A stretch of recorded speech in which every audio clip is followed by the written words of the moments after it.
തായ്ലൻഡും കംബോഡിയയും തമ്മിലുള്ള സംഘർഷം യുദ്ധത്തിന്റെ വക്കിൽ എത്തിയിരിക്കുകയാണ്. പുരാതന ക്ഷേത്രങ്ങളുടെ അവകാശത്തെ ചൊല്ലി നൂറ്റാണ്ടുകളായി നിലനിൽക്കുന്ന അതിർത്തി തർക്കത്തിന്റെ ബാക്കി തന്നെയാണ് ഇപ്പോഴത്തെ സംഘർഷവും. 817 കിലോമീറ്റർ നീളമുള്ള അതിർത്തിയാണ് തായ്ലൻഡും കംബോഡിയയും തമ്മിലുള്ളത്. കംബോഡിയ ഫ്രാൻസിന്റെ നിയന്ത്രണത്തിലായിരുന്ന സമയത്ത് അവരാണ് ഈ അതിർത്തി നിർണയിച്ചത്. അത് അംഗീകരിക്കാൻ തായ്ലൻഡും തയ്യാറല്ല. എന്താണ് ഈ തർക്കത്തിന്റെ ചരിത്രം? നോക്കാം. ദേശാന്തരത്തിലേക്ക് സ്വാഗതം.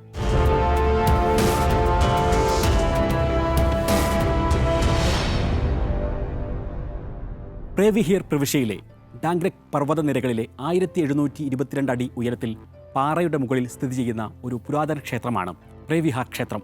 തായ്ലൻഡും കംബോഡിയയും തമ്മിലുള്ള തർക്കത്തിലെ പ്രധാന ബിന്ദുവാണ് ഈ ക്ഷേത്രം. യുനെസ്കോ അവരുടെ പൈതൃക പട്ടികയിൽ ഉൾപ്പെടുത്തിയ ക്ഷേത്രമാണിത്.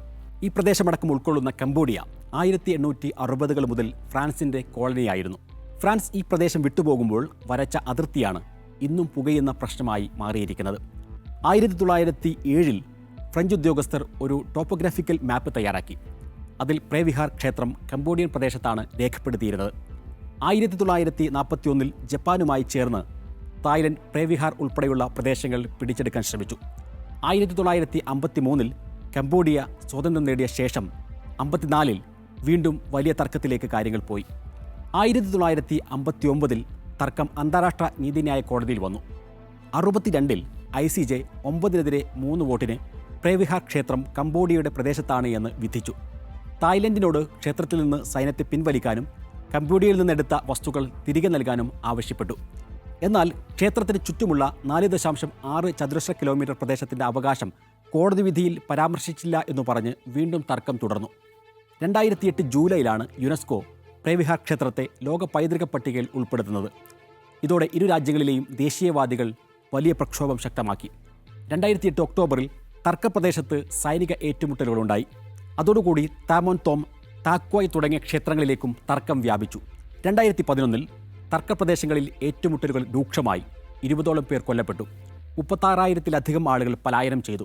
2011 കംബോഡിയ ICJയിൽ 1962 വിധിയുടെ വ്യാഖ്യാനം ആവശ്യപ്പെട്ടു. അങ്ങനെ 2013 ICJ വീണ്ടും മറ്റൊരു വിധി കൂടി പ്രസ്താവിച്ചു. ക്ഷേത്രത്തിന് ചുറ്റുമുള്ള പ്രദേശം കൂടി കംബോഡിയയ്ക്ക് അവകാശപ്പെട്ടതാണ് എന്ന് വിധിച്ചു. തായ്ലൻഡിനോട് പൂർണ്ണമായി ആ മേഖലയിൽ നിന്നും സൈന്യത്തെ പിൻവലിക്കാനും ആവശ്യപ്പെട്ടു. കംബോഡിയയും തായ്ലൻഡും ലാവോസും കൂടിച്ചേരുന്ന എമറാൾഡ് ട്രയാങ്കിൾ എന്നറിയപ്പെടുന്ന പോയിന്റിൽ ഒരു വെടിവെപ്പിൽ കംബോഡിയൻ സൈനികൻ ഈ വർഷം മെയിൽ കൊല്ലപ്പെട്ടതാണ് ഇപ്പോഴത്തെ സംഘർഷത്തിന് പെട്ടെന്നുണ്ടായ കാരണം. ജൂലൈ 23 അതിർത്തിയിൽ ഒരു ലാൻഡ് മൈൻ സ്ഫോടനത്തിൽ ഒരു തായ് സൈനികന്റെ കാൽ നഷ്ടപ്പെടുകയും ചെയ്തു. ഇത് സംഘർഷത്തെ കൂടുതൽ സങ്കീർണമാക്കി.